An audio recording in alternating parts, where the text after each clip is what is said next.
We are Hey, live. this is Buddy and Danny, and this is Off Duty Sports Podcast. A little bit about myself. Been in sports since I was 4 years old. Played street hockey, transitioned, leveled up to ice hockey later on in my life. Met Danny while serving in the military. I did 20 years in the Air Force, and then got an opportunity to play sports. Still am currently, even though I'm getting a little older. But Danny and I have been kind of speaking about sports for a while now, so might as well share our thoughts. What do you think? What do you think, Danny? Okay, well, I completely agree. I think that me and him always, whenever we have long. Oh, I'm first. Let me introduce myself. I'm Daniel. I'm Danny. Daniel. And I played sports as well. Growing up, I played soccer almost my entire life. Essentially, I actually played a year of semi-pro and actually for the Air Force as well. I did like when I was stationed at Goodfellow Air Force Base. I got to play that as well. Which I mean, and football when I was in high school. Love sports. Got into fantasy football with Upham, and that was kind of where me and him. I think honestly, I think the whole talk or even the beginning stages of kind of this whole thing, we have a lot to talk about. And, me always wanting to be him. He's very competitive. I'm very competitive. I specifically, anytime we played against each other, I always felt like he was my biggest threat because of his knowledge base on sports. I don't know sports as well as he does. And you're going to see that throughout hopefully the next, several podcasts after this. He's gonna have a way heavier knowledge base than I do. I do understand statistics. I do like to study up on players, especially background. I do like to do that kind of stuff. But ultimately, he's been my biggest competition in terms of like anything we've ever done. So, and that's just the way he is. And that's the way I am. So it's made for great content, and that's why I think we both came up with the idea of doing this. I talked to my wife over a year and a half ago about this, and I said I wish Upham was able to do this with me. And finally, my dream came true. So, but yeah, no, yeah. So sports, that's what we talk about. Almost, we got into cards. I mean, him started collecting cards a little bit as well. Kind of got the little gambling addiction there. And And that's yeah, where I lean on you. I yeah, lean on you for that card knowledge yeah. because I know the names and I know the players for a little bit about a lot of different things. But when it comes to cards, that's definitely in your wheelhouse. Yes, and I don't, and what's crazy is I don't really know that much about it. I've just only been doing it probably for a year or two longer in general. I'm kind of new to the hobby as well. So it is kind of like both I would say both mine and his opinion on how things are going to go in the future is going to be just solely on our opinion. We're not necessarily always going to go by stats. We're going to go off gut feelings, which I think that's really a lot of how gambling works, or luck works. I think sports has a lot to do with luck sometimes, and yes, skill is obviously a big thing, but I think we generally get a good feel for what we think might be something that we could possibly prospects. We talk about prospects a lot. So I think that's a big thing. So our first I would say our first thing I would like to say is what do you think for you got you started with me in terms of like when we started our competition, when we started everything, what do you think was our biggest thing that kind of like started the whole entire thing? What would you say would be your biggest outlook with that? Yeah, yeah. So fantasy sports it was the draw. I think when we initially met, we were playing a lot of sports together. Ultimate That's frisbee, soccer. That was all done flag in. football, or well, technically tackle because we were tackling each other. That's when I got hurt. I got hurt really bad. I got hurt really bad in football. But he was a good throw. I actually was normally on your team a lot, and I caught the ball almost every time you threw it to. Like I used to say, at the time because he was a big Tom Brady fan. I was the Wes Welker to his Tom Brady or whatever, however you want to word that. And I'm your Wes Welker type thing because I would catch the ball almost all the time. So I'm pretty good Definitely at a go-to sports. receiver. Yeah, So definitely go-to receiver. But yeah, flag football. This all happened in Vegas, but seeing you on the field and then kind of diving in to get to know you a little bit and knowing that you had that sports knowledge and capability. That's what really drew me to get to know you even more so. And that's where I invited you over to the fantasy league that we had done, and then I found out that you were extremely competitive, just like me. Which again is always fun when you put two competitive people together in the same fantasy league. The way we got to competing was a little different. The routes that we took, you went like waiver wire heavy pickups. Me, I tried to build from within. And But both trades, strategies, tons of trades, tons of yeah, yeah, trades. It tried to trade tons me. of trades. Tons of great. Continue. But Sorry. either way, tons of fantasy knowledge. Been doing it for a while, and then obviously that kind of brought us to this point where we can continue to talk about sports, whether Yeah. it's through cards, fantasy sports, or just that real life situations that are going on right now. Correct. And I completely agree with that. And I think again back to say I think a lot of people underestimate me because I do feel like I don't really talk about sports as often, but when I am in it, I do what really like to like I really get tunnel vision. I remember my wife used to get really upset because I'd be almost researching every single day about who I thought was going to be the next big pickup, and like I'd be constantly doing waiver wire drops and add-ons. That's probably one of the most that did it the most. Um, but yeah, I mean, even for me too as well. I think playing against him a lot with, or even just playing with them with football and stuff like that, I definitely could tell. He was really good at throwing as well. I think that just that camaraderie together, I think really helped out, like growing the friendship out a lot, especially like I said, leading to this moment. Um, Ultimately, I think it's a good start. I mean, it's a good start that we even got into all this again, and it's I got invited to his family league because I was talking a lot of trash at his retirement, which I thought was kind of funny. His brother.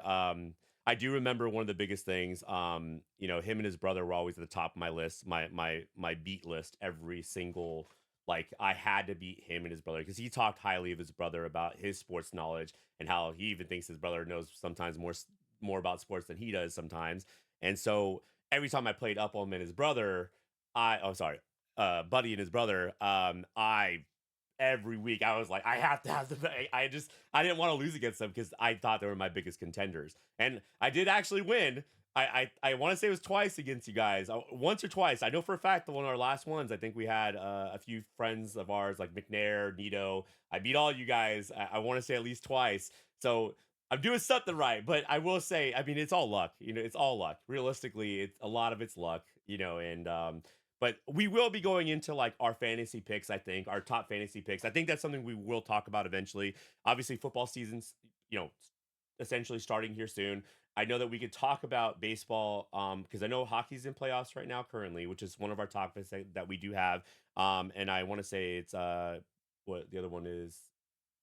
NBA's in the playoffs NBA. right That's right. now. Okay, that's right. That's MLB started, so their season's it's underway. So you're a few weeks into that now. And we're going to brush up on all those things because obviously the card world and the NBA world, there is a huge correlation between who is going to be the most expensive card as well as who is one of the best players. And it almost dictates how the card industry and the sports industry work together or almost hand in hand. So I think that's going to be a really interesting take. And we do have some takes. Actually, Upham came out with a really cool list of us to go through. And I think one of our first things that we could get into, Upham, if you don't mind, do you want me to say it, or do you already kind of have an idea of what you want me to go over your list?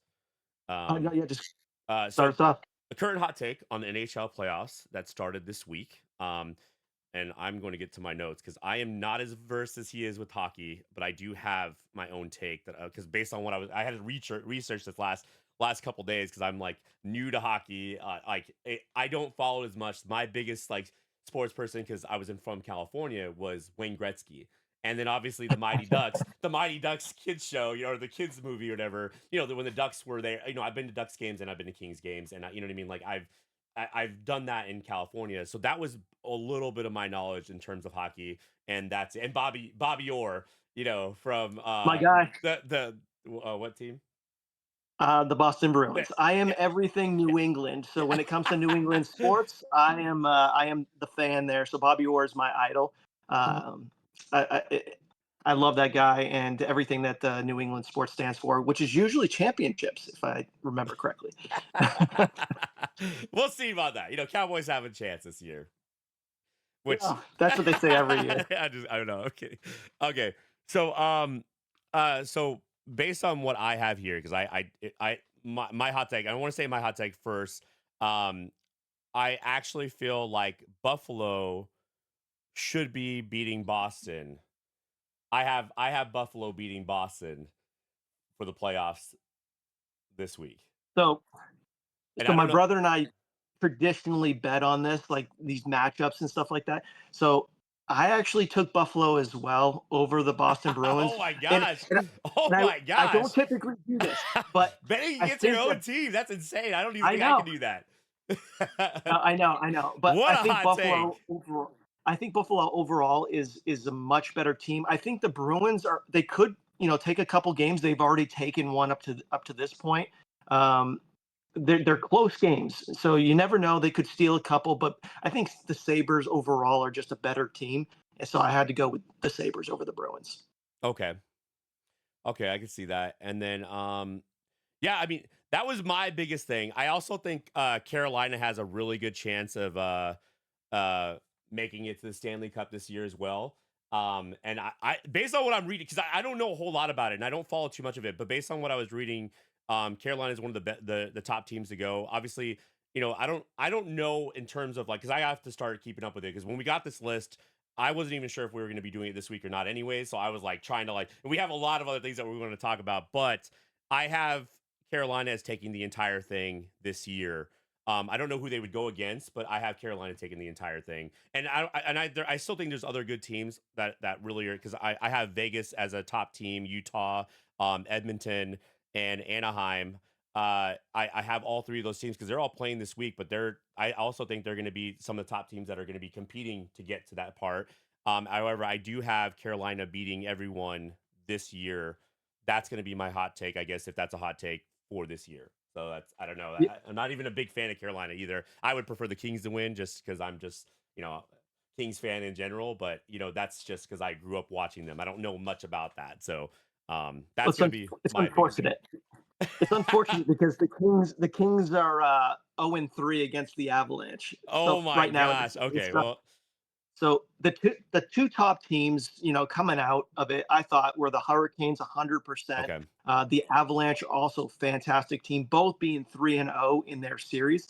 And I thought the Senators when they came into the playoffs were running pretty hot. So I Well, thought they might steal a couple games, but they haven't so far. Well, the Vegas Knights I've heard have done really good, and so same with the Dallas Stars. I know, or at least at one point, the Dallas Stars are doing pretty good. I want to say because I kept up with it a little bit when they were here because we have friends that one of their sons is like engaged to one of the cheerleaders there, so we kind of heard a little bit about the Dallas Stars a little bit. So like they were like big fans of Dallas Stars. Obviously, since I live in Dallas now, that's something we did hear about a lot, but I haven't, like I said, I haven't looked too much into this too much. Obviously, the Knights, I've been to a Knights game before, so that's the Vegas Knights, correct? So I don't want to say anything wrong, but I heard the Vegas Knights were pretty good as well. I want to say they've done really well in the last few years as well. Yeah, so since their inception, they've done pretty well in terms of drafting and who they took in. But they're playing the Utah Mammoth, who are a brand new Yeah, team, and they are. I'm surprised because Vegas did come in as one of the top teams out there, yeah. and Utah's actually up 2-1 in that series right now. So that's one of my surprises, as well as with the Anaheim Ducks. They're playing the Oilers, who, in my opinion, they have one of the best. They have the best player in the league in Connor McDavid, and I want it. I really want him to win it. So I'm hoping that they do, but they're down 2-1 to the Ducks right now, which again is a surprise to me, thinking that they would go the distance. The other one that surprises me is Montreal versus the Lightning.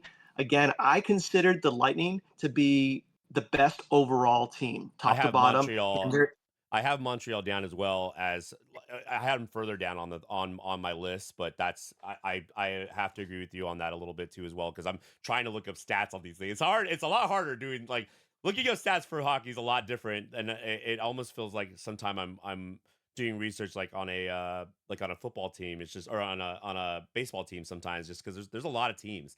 There's a lot of teams, and serious. Yep. so But Montreal is winning that series right now, which is a surprise.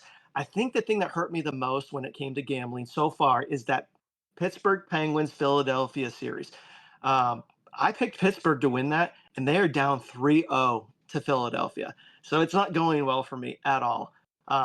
The Stars, they are up 2-1 against the Wild, which is fantastic. yeah, Again, we both agree Dallas that Dallas Stars. is probably the better team there. The Wild is they're a tough team, so that's a little tricky on that one. But there's a few upsets on the horizon if it keeps trending the way it is right now. I agree with you, and I think that's why again, I think that's why. Oh, I mean, I that's why I picked again. I picked Buffalo over Boston, which I actually not think you're gonna agree with me on that. That actually was that really shocked me, and that was my biggest hot take was Carolina was gonna win this year, but and also I had to mention Buffalo and Boston just because obviously you're the Boston fan, so I had to you know. I get it. I get it. It's I'm like, gonna stick with the Oilers, even though they're down 2-1 right now in their series. I'm sticking with the best player in the league right now. I don't know. I feel like when it comes down to the fact that when people start losing, and that's actually and a perfect example of this is when back when and there's the reason why I don't know if that's going to happen. When normally when teams are down, it's very hard for them to catch back up again. Especially like if you think about the Wizards. When the Wizards when Shaq first went to the Wizards, they had multiple chances like to do really well.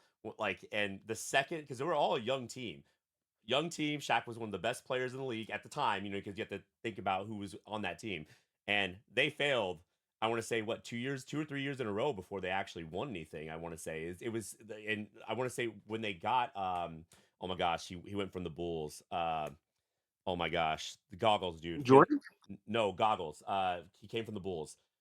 They picked the, Mo- Muggsy Bogues, no, oh my gosh. I just watched this whole documentary on it. I can't even think of it. I'm bad with names. So bad with names. But anyways, no, I mean, when I watched this whole thing on it, and it talked about how young when a team is down, and then when younger team is when they start losing a lot, or when they're down, it's hard for them to get that motivation to win again. So I don't know if you're having you said Oilers I am taking the Oilers. Yep. to win everything. To win it all, it's a tough road. It's a tough road, but Colorado, being one of the best teams, has the hardest road to the championship, and they have a very very talented team. But I got to go with the best player. He can take over a game. And what I've noticed in ice hockey, as opposed to the NBA, Okay, yeah, is that's probably gonna be a big the difference. Yeah. one of the factors is the home ice advantage. So home ice, Yeah. Okay. Okay. I it's see a big that. factor. Yeah. I So can see I'm that. sticking with the Oilers. I can see that. Okay, so moving on from obviously NHL, we got to talk about the NBA playoffs. And obviously it's a long playoff portion of this, and so right now because I have stats down. Obviously, I'm gonna be objective, and I'm gonna obviously say the Lakers. So I mean, like and that's because but I grew up, watching Lakers. So it's hard for me. It's really hard for me to really go against my team on this. And I want to say they're beating the Rockets right now. I want to see it's either 2-0 or 3-0. 3-0. 3-0. Yeah. So Yeah. I and I'm gonna tell you right now, I'm not a big LeBron fan. That's just I'm not. I know he's a great player to watch.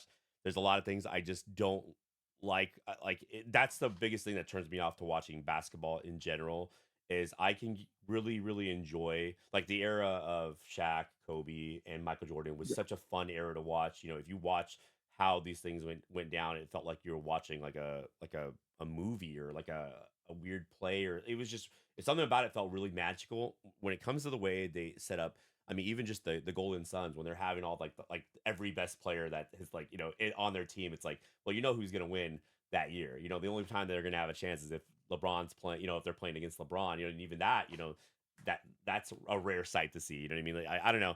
I'm not as big right now on basketball like I want to be, but I do see a lot of good stars. Obviously, I mean, you have talked about this.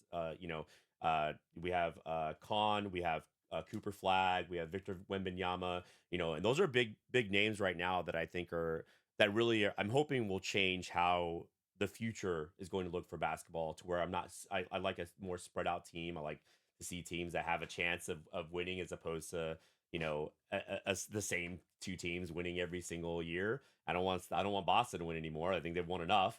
You know what I mean? And I don't mind the Lakers winning, but I get it. But I think my biggest thing, I think I'm saying I know OKC is doing really good. But I would say if it's not going to be the Lakers, it's going to be OKC. That's going to be my that if I can't pick Lakers, I'm going to go OKC. I'm going Celtics all the way. Oh my god. It was supposed to be a Is it? rebuild year. It was supposed to be a rebuild year, Of and course here you're we going to say go. that.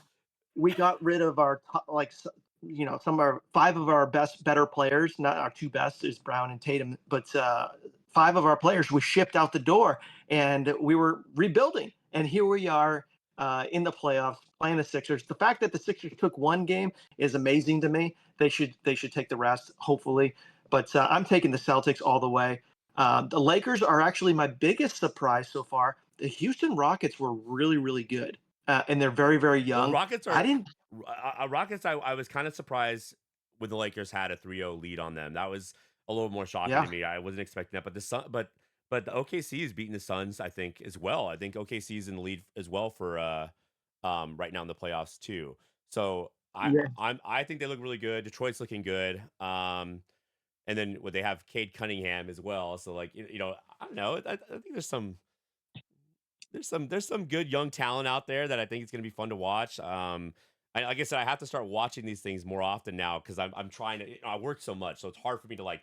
Yeah, I have to watch game clips or like replays because I'm like at work. This last week I've worked every single day, 14 hour, 14 hour, 14 hour, and then 2 12s, and then like I try to get a podcast going with you, and we're trying to like figure it out between our whole lot because we both have families, we're both married, we both have families, so we're both like trying to work around this schedule to try to like even just now as I thought we were gonna be doing a podcast this morning and then like in the evening and then Kirsten needs me to do an audition. So like it's been very hard to get some let me go to my other notes 'cause I have two sets of notes here. Let me because I wanted to make sure I got Well, I'll everything. kind of cut in there. So I'll say, like, OKC, there's two teams I don't want to win, OKC and the New York Knicks. And I'll say that Okay. because both teams have extreme floppers. I cannot stand flopping in the NBA. I agree with that. Uh, they have one of the best players on OKC, but Shea Gilgis is throwing that head back every time he goes up.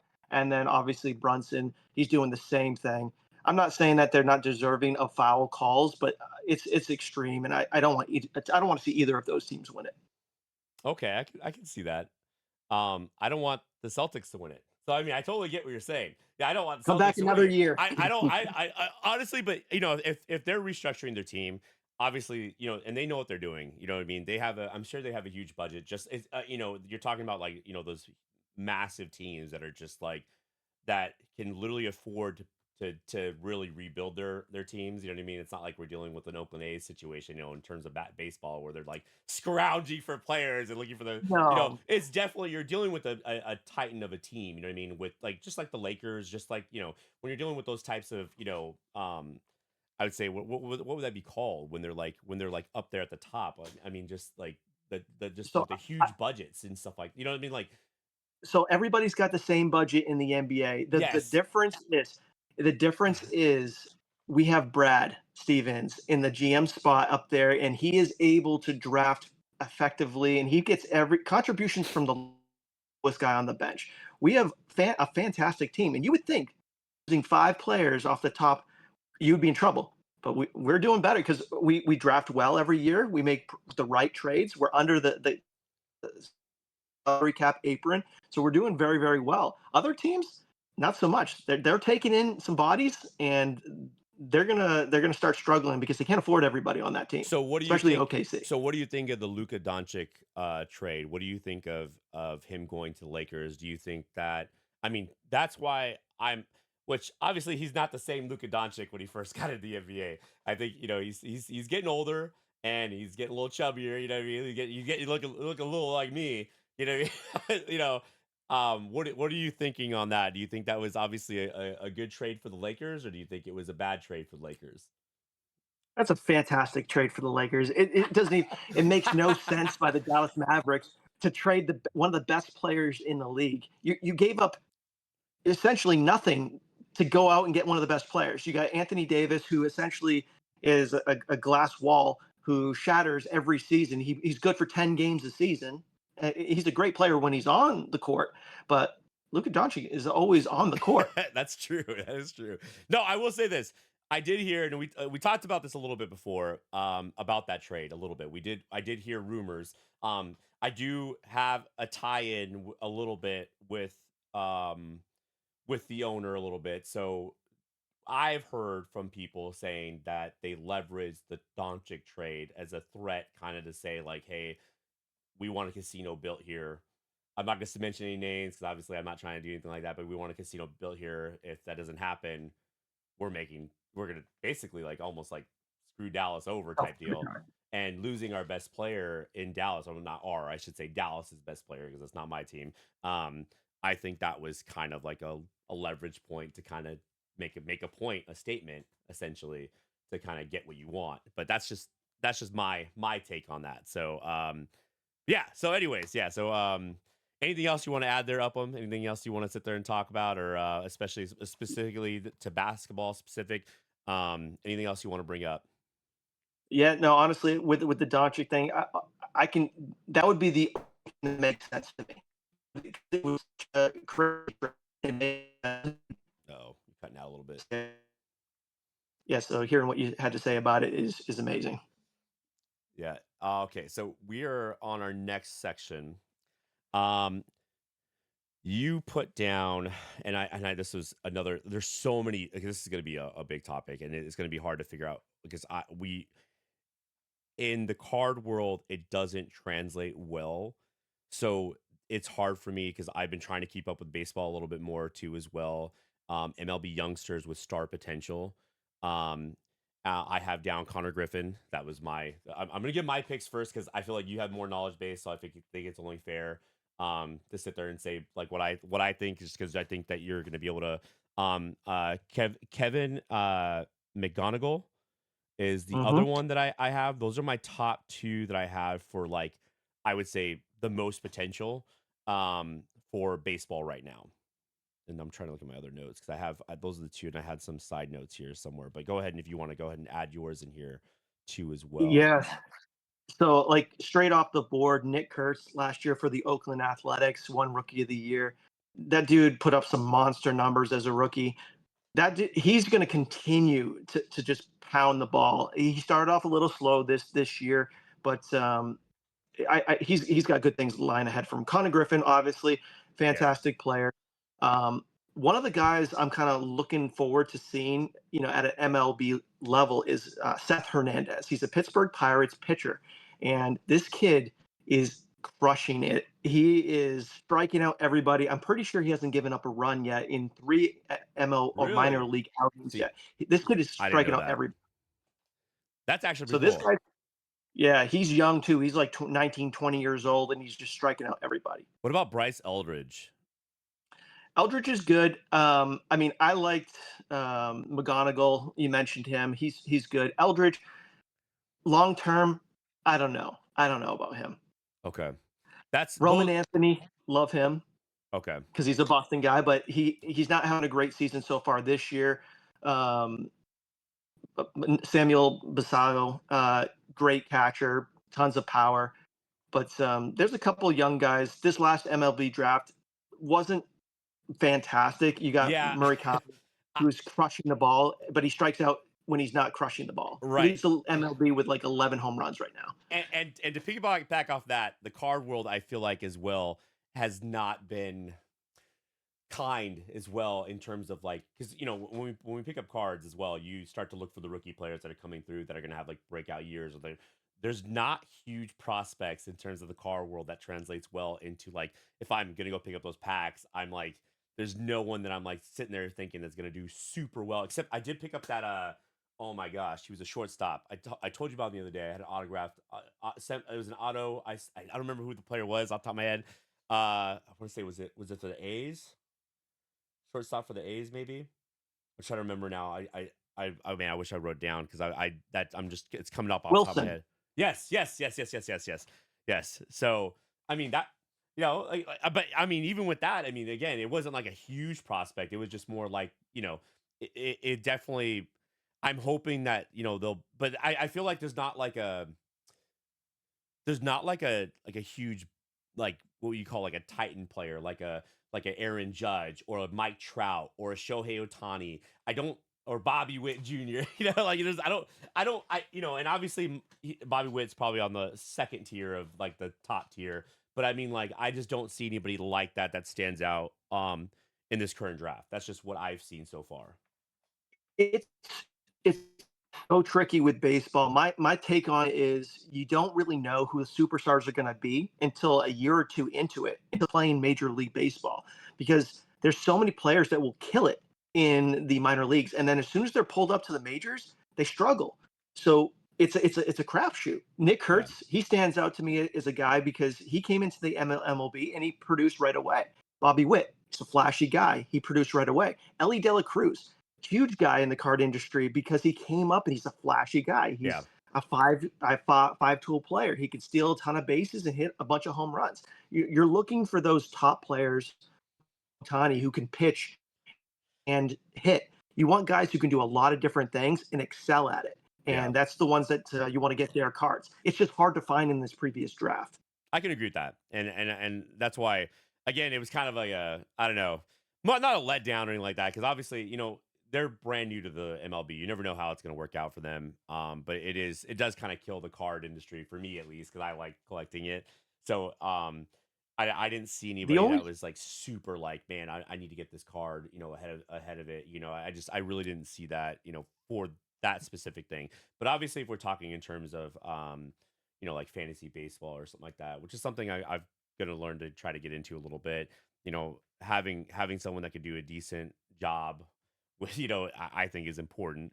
So, I'm sure they can make a small, at least decent changes for the teams that they're going to. I don't know about the Oakland A's, that's gonna be a little rough, but there's promise there, but I would say the only one. I mean, he's producing right away because he played in Japan. Murakami is just crushing the ball. 11 home runs on the season. But he strikes out as much as he's hitting home runs. So he's batting like a 211 right now, and he's killing the ball. He's the only one. If you remember back in the day, a guy named Adam Dunn. Adam Dunn used sounds to strike out all the time.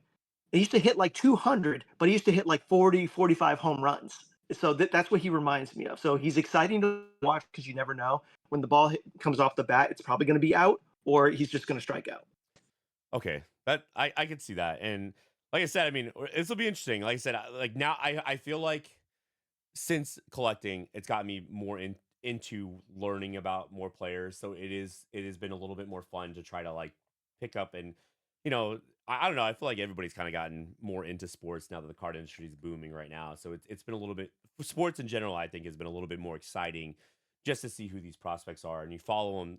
As because now I'm like trying to pay attention to Bobby Witt now and I'm like watching. I'm like I want to see how he does because I like yeah, it upgrades the value, but it is fun to watch. I do like watching baseball. And actually, that brings us to our next subject because now that we're still on baseball, I would like to talk about the replay system. There's something you wanted to talk about, which I know they started implementing that. Like, because I know most sports teams do use a replay system, and I'm pretty sure that's what you're referring to, correct?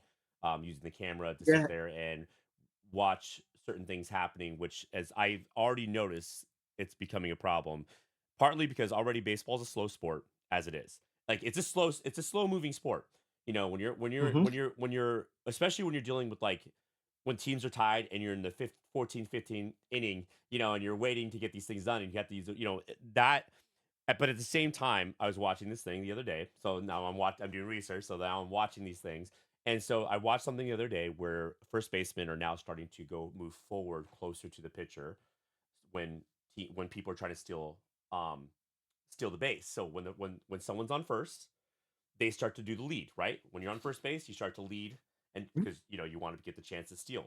Well, what first basemen are doing now is they're coming closer to the pitcher so that way they can get the ball faster to either a touch the person or touch the base. And it's becoming an issue now because they're able to get to the person faster and get them out as opposed to hitting the base. And it's becoming a problem in on that end of things. And then also with like umpires as well. You know what I mean? Like with their terrible calls, which by the way, I watched a whole entire thing on umpires just making terrible calls.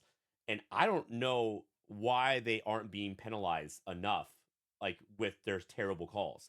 It is so bad with the calls that I've been seeing lately, like and especially just recently. Just I mean, I'm trying to think of a specific team because I didn't write down the freaking team for my notes, but literally like I'm watching like these egos from these refs and they're getting upset over like the dumbest things and I'm like and they're ejecting people from it. I'm like this is crazy. They need to restructure the referee system or something. But it goes hand in hand with the replay system too as well because obviously if they're making calls and they're saying someone out and someone isn't out, you know what I mean, things like that. I do think that's where those things should obviously be, especially when it's detrimental like that. But I do see it being a problem because it's a long game. It's longer than basketball. like basketball doesn't feel like it's as long because it could go way longer than basketball goes. It goes way longer than football. It can go way longer than all those teams just because if the team is tied, it goes into multiple innings. I don't see people are gonna. It's just not fun to watch. Wait for the replay system go through when there's already taking so long. So maybe I'll let you do your take. I like saying my take first, just because you gave me the subject, and I think it's only fair that I did my own research because I don't want you to think I'm not doing that. And at least have an No, opinion about it. And I hope that was a decent enough opinion for you to kind of like, based on what I've been seeing lately. It's been stressful. It was stressing me out. I'm not gonna lie. It was like making me mad just like watching these things. So, anyways, continue. yeah, yeah, no, the replay system has been kind of developing over the last decade. It seems that they're trying to interest the younger ages to Yeah, kind of come and watch the game. Like you said, these games are long. This isn't like a back and forth game like basketball. There's no contact like in ice hockey yeah, or football. There's no like immediate gratification to watching any specific pitch outside of a home run, and that right. happens very rarely in a game. You might see a couple in a game, but in terms of the replay system, I'm for and against it. I'm Yeah, that's for that's it like where I'm in at too. Like, so yeah, continue. so when it comes to against it, actually I'll start with for. When it comes to for it, I love when if you're stealing a base and you want to make sure that someone gets tagged and you want to know that they're actually out. Got it. That makes sense to me. But the um, the replay system when it comes to the pitching, they have a strike zone in there, and now batters or pitchers can say, "Hey, I think the umpire got that call wrong." They tap on the head. They do a replay for that, and this can happen multiple times per game, so it elongates the game. But two, it takes the human factor out of it for me. And baseball's always been really based off of the human factor. Yeah, There's been a lot of times where, okay, you may have missed the strike zone, but you're given the call and given a strike, or you may miss the strike zone and or hit them barely on the edge, and it's all.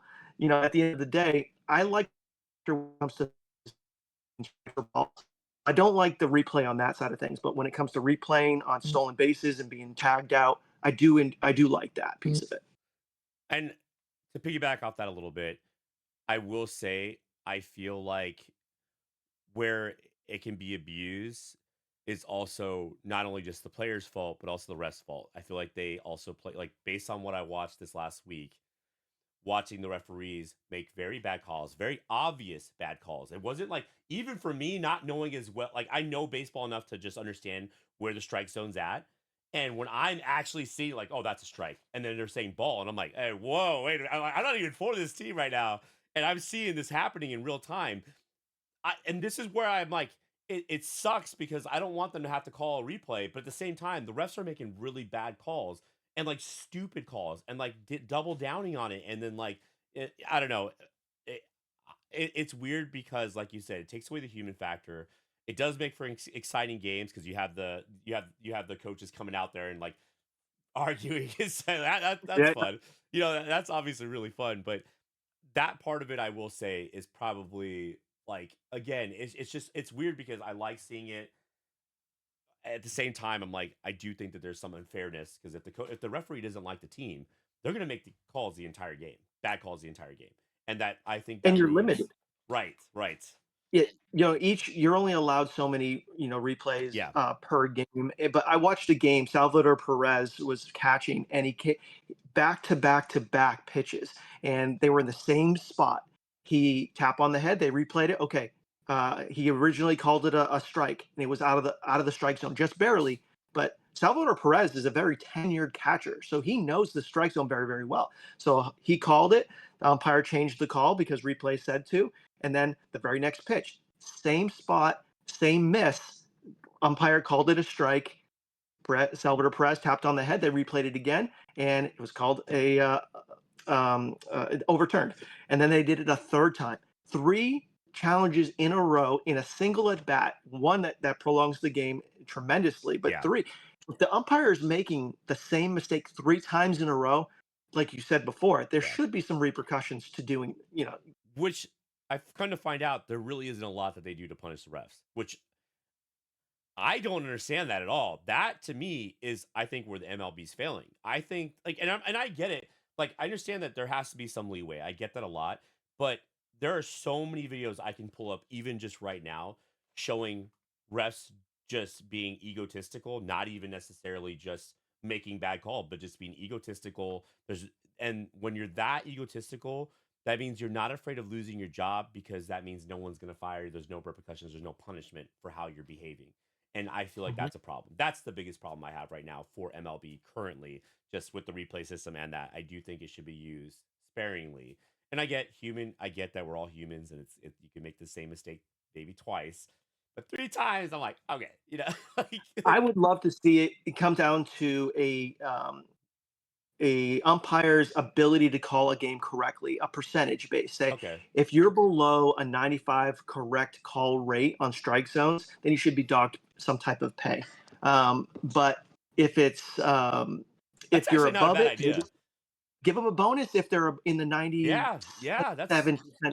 yeah. That means you're doing your Whatever job. you took away from the guys that did the bad calls, just give it to the ones that do the good calls. It'll shape them up real quick. Obviously that wouldn't be happening, but I mean, like, it'll shape people up real quick. They'll change how they'll play. They'll make less mistakes. There might be less arguments on the field, which can be fun, but That's the fun part, though. yeah, that Yeah. is the fun part. But still, I mean, I'd rather watch my team do well. Like, if I go and watch a game and I see that the ref hates the Dodgers like coach and he's punishing all the players for it, like, I think that's wrong. I don't Yeah. know. No, I agree with you. I agree with you. So okay, so let's go into our next subject. So we have, because like I said, you had a good list, man. Honestly, this really, with me working, it was really hard for me to get like this research done. So I'm trying to do the best I can. But I hope that was a good take, I guess, on the replay system, because it was fun watching that. Oh, okay, here we go. This is a good one, actually. And again, I'm gonna say my first one, just because I have a really big opinion on this. NFL teams top five under pressure this year. And my first one, when I first read the question, the very first one was Kansas City Chiefs, was the first one that came to my head. A couple reasons why. Obviously, they won the Super Bowl. They're losing. Travis Kelsey's starting he's going to retire. He's retiring. You know what I mean? At some point, I don't know if he's already done it or not, if he's officially announced it or not. But he's getting older. He's making mistakes. He ran into his player last year, gave him a complete like a head injury, and he was out the rest of the season. One of his own wide receivers.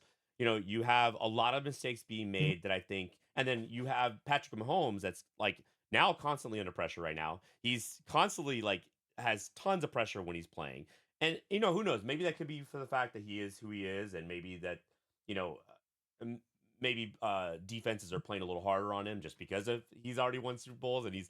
I mean, it's hard to say what's actually making that happen, or it could be this offensive line. Normally it's offensive line that's normally the main reason why. But um, I will say that's my number one, 100%, just because the expectation of Patrick Mahomes, especially in the beginning, he was like, I mean, he did awesome his very first year coming in. He's been doing awesome like 2 years even after that. And then now we're like, where was that? What's going on now? What are we seeing here? I have my other one is the Cowboys. Now, obviously, this is gonna be one of those things that every Cowboy player has to sit there and talk about. We have the most talented players in the NFL, and somehow we miss the mark.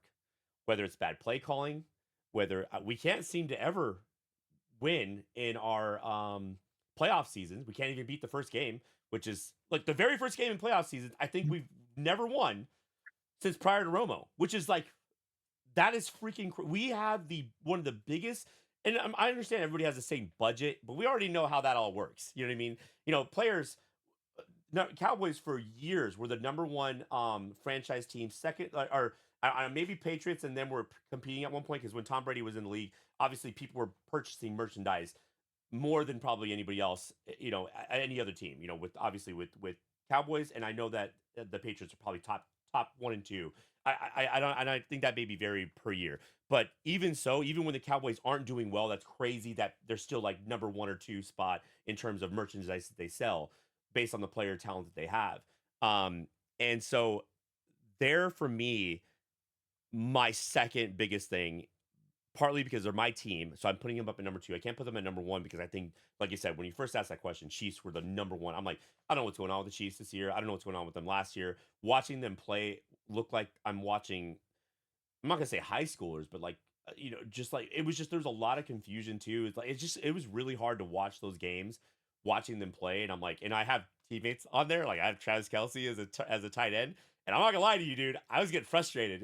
He did okay, he didn't do terrible. He averaged 10 points in fantasy for me every week. But when I watch the games, I want to throw things because he's like dropping the ball and crap. I'm like, what are you like? What is going on right now? Like it's bad. And, apparently like he got all upset because his players all yelled at him when he put that one dude gave him a concussion and all that. Like apparently like he's very and like that puts his like I don't know. But okay, then my other one obviously here's going to be a big one too. Miami, the Dolphins. Whatever's going on with their coaching staff, their QB. I don't know what the hell I was watching last year because obviously I got back into football again when I started doing fantasy football last year because I took a huge break from sports altogether because in general when I won my last championship with fantasy with you guys, that was our last game that we ever played because I won like it was either 2 years in a row or I skipped a year, but I won twice and then nobody wanted to play with me anymore or like it just dissolved maybe even too. And but watching Miami, we had, they had Tua as their QB. Now they're like letting go of Tua. They're like, and then their head coach, who they put the most autistic dude in the entire world as their head coach, which, as a leader doesn't make any sense. You know what I mean? Like leader of my household, if I just could not sit there and make good decisions or just and he's a smart guy. And I think probably as an offensive coach, I think he probably can do really well because it seems like he's obviously he got put in that position for a reason. But watching him talk to the press, his lack of confidence when he's sitting there answering questions would tell me that his lack of confidence shows up in the locker room. And as a head coach, Mhm. you can't have that kind of thing going. It's almost like Jason Garrett. Jason Garrett being the head coach for the Dallas Cowboys. You have someone who's so I've met him. I've seen how he interacts with his players.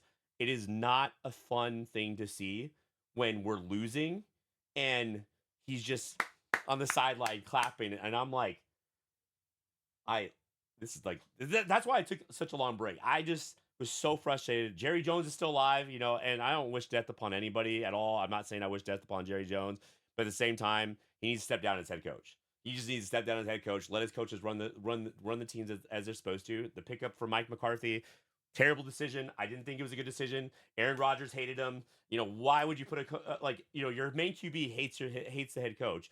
Why would you put someone who hasn't been used in several years into a position where you're giving them, the reins, but I think it really just had to do with control. You want someone that you could easily control, easily like say, hey, I want you to do it this way instead of your way.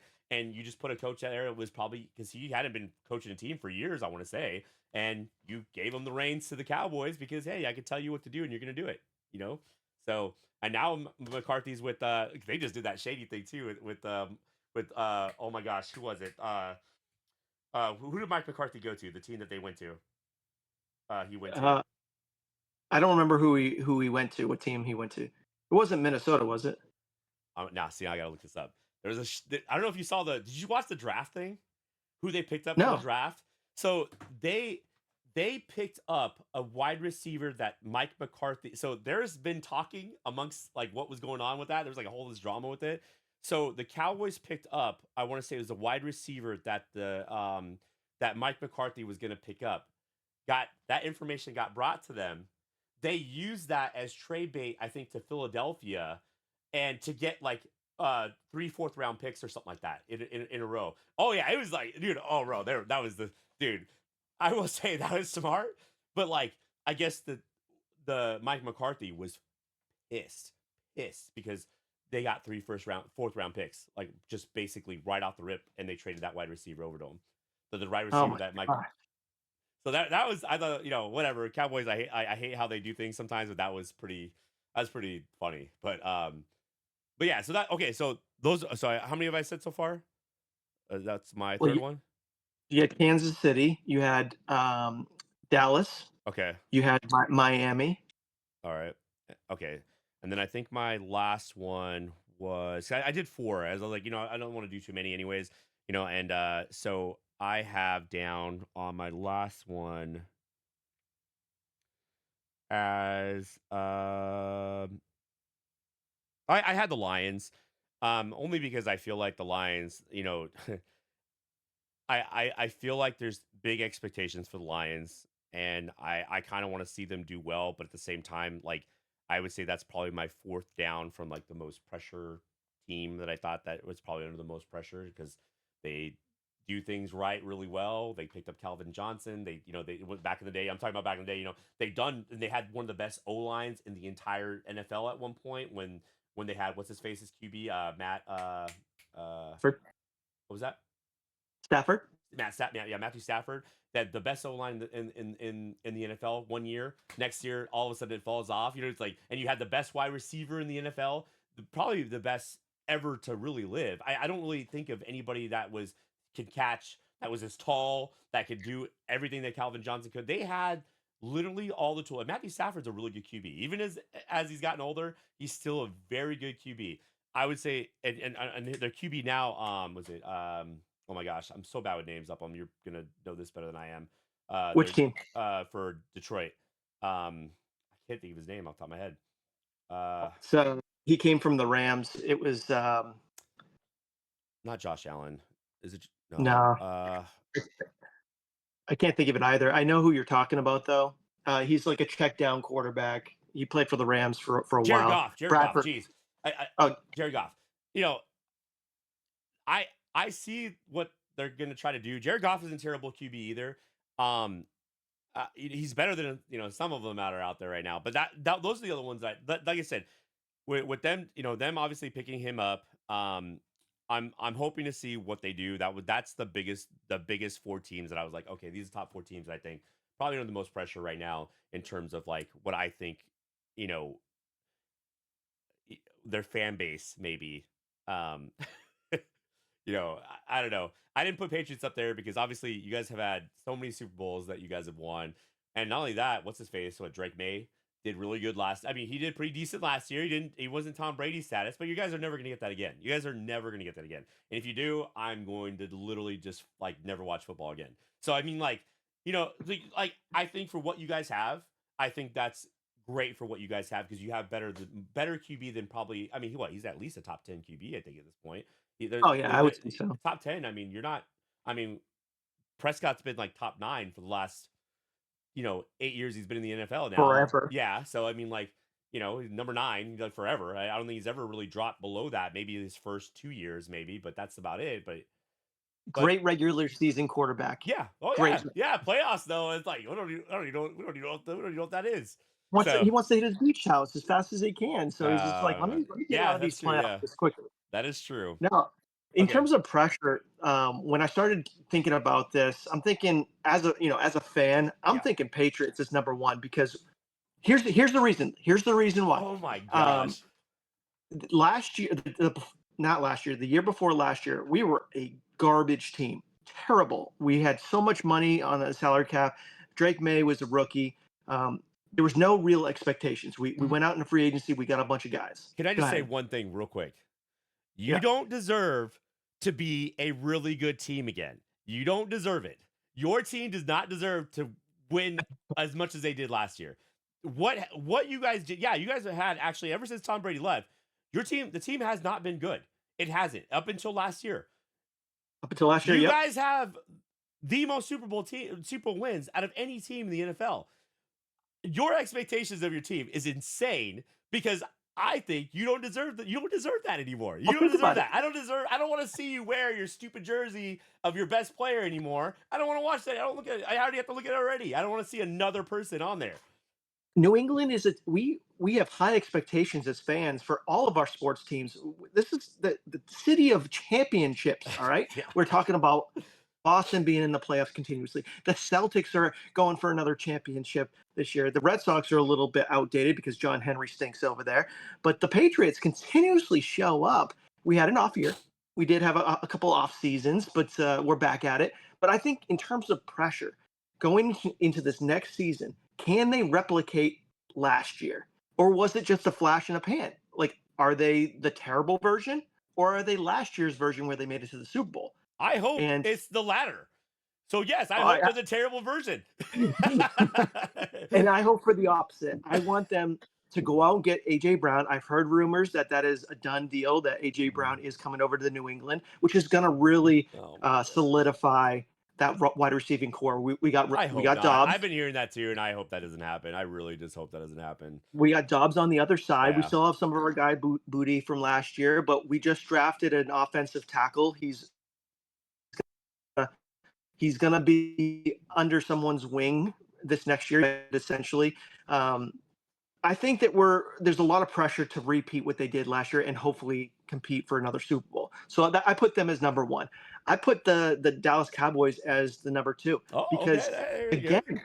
yeah, again, these guys continuously show up to do so well in the play in the regular season, and then it's like they shut down. They don't want to be here anymore. So I they're whatever it is, there's a ton of one to back and win again. Um, I will say the third team I put in there is the Kansas City Chiefs. Again, you have to make them about the Kansas City Chiefs being the next New England Patriots, like a dynasty program. Yeah. And that kind of is gone by the wayside. They lost Tyreek Hill. He went to Miami. Travis Kelsey's getting older. That offensive line doesn't look great. Can Mahomes do it all by himself? He's getting older. He's not going to be able to. Well, that Tyreek Hill trade, I mean, he was also, from what I understand, even watching because I had him last year for fantasy and learning about how he treats his teammates and how he acts. The thing is, like, yeah, he might have been a good player, but if he's not good for the team overall, but honestly, when it comes to Kansas City, though, with two, with was it three Super Bowl championships now that they have now with Mahomes, they're they should first of all, they should have saw that coming and they should have drafted accordingly. You know what I mean? Like, and that's my, if that's the fact that they couldn't get a good wide receiver, it's mind boggling because when you win almost three times in a row, you know, not only are you making more money, not only are you able to sit there and you can start to let go of players that did bad for you, like let up some cap space for getting rid of Hill and picking up somebody else. They should have done. There has been some decent wide receivers that have came out. No, I wouldn't say they're the best, but there's been some decent wide receivers that come out. I mean, you can talk about Luther Burden, Michael Golden. They could have picked up any of those guys and or even try to trade for him, or even try to trade for some of the bigger people. Like you have Antonio Brown. You have other people that are like there's other people that are looking to leave where they're at to go somewhere else. Even what was it called? Pickens. Pickens was basically saying like if he doesn't get the money that he wants, you know what I mean, he's gonna leave Dallas, and he was okay with that. You know what I mean? Like you know what I mean? Like there's prospects. They just didn't choose to do that. And if they're offensive, you're not boosting up your offensive line and you're not picking up wide receivers and you're losing your best wide receiver who happens to be an a-hole. But yeah, I get that. But that's gonna happen. You know what I mean? Like I feel like that's the same thing happened with Patriots. They tried doing that, replacing Tom Brady, Well, but Well, the thing with the Patriots is, and a lot of people hate on the Patriots, but Tom Brady took a lot of pay cuts in order to retain or get people the money that they deserve to retain them on the team. We were great for a long period of time because of that. There's a lot of quarterbacks out there, Patrick Mahomes, who lead the league as some of the highest paid quarterbacks. yeah, And that's what they care about. They want the paycheck. If you really want to win championships, something has to give. And it I usually is the agree. money. If you want to invest in your line and stay on the field, or you want to get guys that can catch the ball better, give up some of your money. Okay, I And agree. Brady did that. But the next team under pressure, and I would say this is probably the last team for me, would be the Cincinnati Bengals. The Cincinnati Bengals have one of the best wide receivers in the league. They also have Joe Burrow. I know he's often injured, but he Yes, is a phenomenal he quarterback. is. And you need to build a line to protect a phenomenal quarterback. You have the wide receiver, you've got some good running backs. That team is underperforming and has been underperforming for years now. I agree with you 100%. Actually, I actually can compare it to the Andrew Luck situation with Andrew Luck Oh yeah. with the Indianapolis Colts. I think they're almost identical storylines. You have someone who's an amazing QB who I thought Andrew Luck was great. I watching him play, the only issue that Andrew Luck had was he was getting hit all the like, dude, that guy took I think the most sacks out of almost any QB in the entire NFL. Like I want to say Matt he Schaub. Matt Schaub from the Houston okay, okay. Texans. Okay, Yeah. okay, okay, I'll give you that. Okay, Matt Schaub, but he was also a really good QB too. Matt Schaub was great. Yeah, he's a really good. And again, if they can't keep these guys, like alive, while they're playing, that's I can see that. That's a good take. And actually, I have to agree with you on that. That's definitely probably maybe that I can move out the Detroit Lions for that one because I actually think that's probably a better take than I had for that. I didn't even think about that because I had Joe Burrow last year for my QB, and that was a sad state of affairs, obviously. And luckily my team like struggled, but I made it until I told you about the cheating incident. There was a cheating incident in my fantasy league, and I'm not gonna really go into that right now. I don't want to talk about that. But um, you know, Joe Burrow is an amazing QB, and I was really I think he's probably the best, honestly, the best QB right now currently. I have him probably ranked as my number one still, but it's his injuries that really, if he stayed consistent based on stats, if you look at like if he is able to play an actual entire season without getting hurt, he would probably be the number one QB, or it would be him and Patrick Mahomes, like one or the Josh other Allen. type deal. Yeah. Oh yeah. Oh, I'm Josh Allen's pretty good. Obviously, Josh Allen's good. Yeah, I forgot about him. But yeah, I don't know. I feel like real world's gonna catch up with that guy. I feel like he has a really high profile wife. I feel like all that stuff. I do think factors into how your performance is in real world. So I don't know. We'll see. Well, okay. I have to ask about this. What do you think of Shador Sanders? I'm not sold on this guy. I mean, at the end of the day, he's very flashy, very much like his dad. Deion Sanders was a very flashy guy, in the NFL coming up, did some MLB in there, but Shador, he reminds me of like the Ball family from the NBA, the Lamar Ball. Like Yeah. that's what he No. No. reminds me of. No. I mean, that's a good. I didn't even think about that. That's actually a really good. Um. But to be fair, I do think only one of the Ball families was a really good player, and that's Lamelo. Or is it the Well, youngest? The youngest, right? The youngest, Lamelo Ball. Is that his name? The youngest? LaMelo for the Charlotte Hornets. He Yeah. is a very talented player, but Lonzo was good until the injury. He wasn't as good as LaMelo. And No. then Jello freaking never I made don't. it. He I don't made it even know very who that guy is. Yeah. Like, no, but with him, the problem I have with Shador Sanders overall is the nepo baby thing that he does. Like the thing is with Deion Sanders, he's proved what kind of player he was in college, and he brought that into the Cowboys and proved who he was in the Cowboys. It wasn't like he was a terrible player in the Cowboys. He was one of the best players that we've ever had. So I mean, like Mhm. that's why and he is allowed to be able to act that way.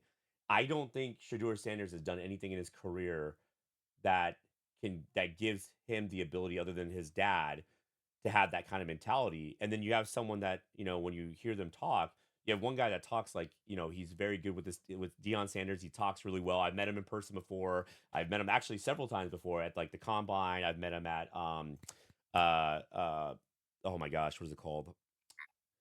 The draft in Philly. I've gone to the draft in Philly. I've worked all those events, and meeting him was really cool. Obviously, I'm a fan.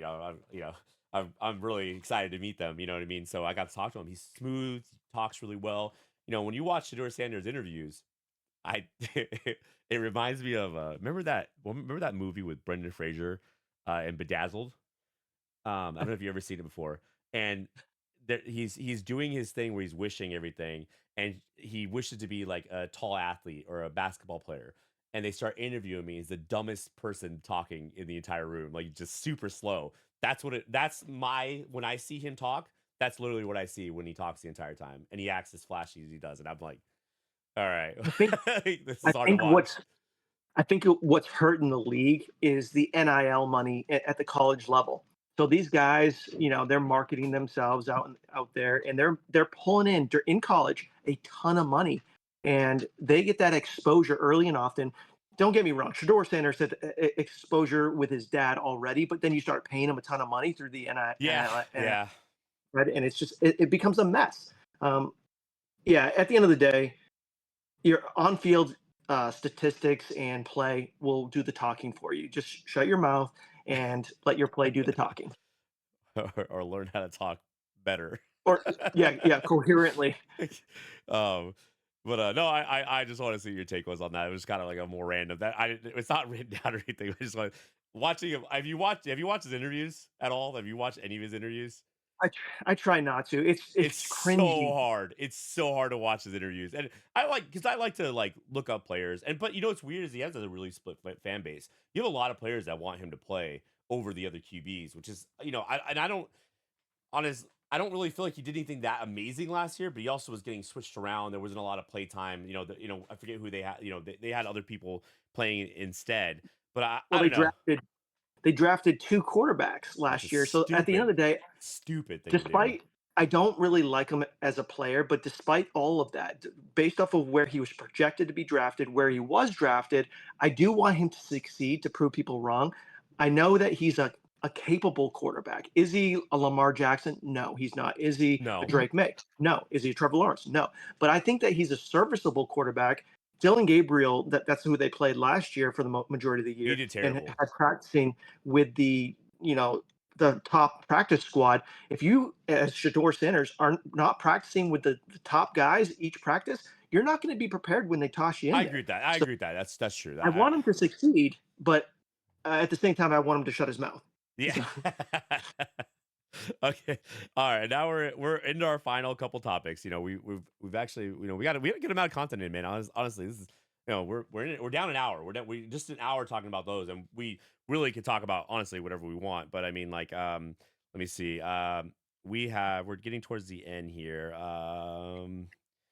Okay, we have MLB bowl prediction after a few weeks. I think did we talk about bowl predictions already, or did we talk about that already? no, we talked about a little bit in terms of what the MLB is going on with the top young prospects, Okay. but we could do a couple. Let's do 2 or 3 bold predictions. Okay. I'm kind of hoping that um I actually think the Royals will take all Central. Um that was my big hot take for I guess MLB. And I have another note somewhere. I have separate notes for this too as well because I wanted to get a couple different things on here. Yeah, I have no I don't know where my other notes are at, but I have MLB poll predict is my and also I think Pirates will win the NL Central and the Royals will take all Central, AL Central, So that's what I have for mine right now. That's going to be my biggest hot takes is Pirates and Royals. So I'm not going to go off of who wins what. I'm going to go player wise. I think that Murakami, the Japanese hitter who was drafted this year, seasoned guy. I think he hits 50 home runs this year. Okay, Um, I don't I actually I don't disagree with that. That would be something that would be kind of cool to see. I So think he hits 50 home runs, and his batting average is sub 200. see if I Because know we were doing that, I would have got a better poll prediction. I do have this to say. I think the Dodgers are going to win again. that's not a bold prediction. Everyone knows they're I actually not know. letting. They're not taking bets on the Dodgers anymore because everyone's doing it. But no, I would say the other bold prediction, trades come around. Tyreek Skubal is one of the best pitchers in the game. He's on Detroit right now. I think he's got a year left on his contract, maybe a couple of years left. I bet you that he gets traded to the New York Mets this season, and that's not easy. The New York Mets will spend a ton of money, and they always want to bring in the best. Tyreek Skubal is one of the best, and the Detroit Tigers can't hold on to him long term. So I bet you he gets traded to the Mets. Okay. See, I should have better bold predictions. I just had who would win. I didn't know. I didn't know you want. I didn't know that was a bold Yeah. prediction or not. I probably would have gotten more player base if I had known that. Um, No, I agree with the I Pirates also winning the think NL that. Central. And here's my other bold prediction: Shohei Ohtani is going to have the best stats out of any player in the NFL or in the MLB. He's the Babe Ruth of baseball right now. that's He my kills hot. it in That's my home hot runs. He take. kills it in That's pitching. my hot take. It's scalding hot. It's scalding hot. No. Okay. Last but not least, last couple things that we have here. Uh, we have you put down Mount Rushmore of players. Now, I didn't know specifically what I kind of have my own right now for current and older, I should say, but I put current on this one because Which I have sport? it. Huh? Which sport you want to do? Well, I'm doing football first. I had Patrick Mahomes, Josh Allen, Lamar Jackson, and Justin Jefferson. And only because I think in terms of QB dynasty, I think that's like for me, or the QB dynasty for football. I would say that was my Mount Rushmore of current players, just because obviously now I'm going based on two things: cards and what they do in the NFL. So I didn't add any. I don't like the current. Like I did list off Michael Golden. I thought he had an okay year. I don't think he was the best wide receiver in the NFL last year. Or I could bring up Luther Burden. He was a huge prospect. A lot of people talked about him. I kind of thought it was a little disappointing, just because of how big the dude is. You know what I mean? Pickens. If we're going wide receiver, obviously Pickens, I thought was probably one of the coolest wide receivers to watch last year, and him being on my team, on the Dallas Cowboys. I thought that was an amazing thing to watch. It was actually just watching him play was just I didn't pick him up when I probably could have had the chance to, and because not that I don't want my own team on my team, but it is very frustrating to watch them play and have them on my team. And the person that did have them whooped my butt the week that I had him. I played against him, and that I really felt stupid for not picking him up.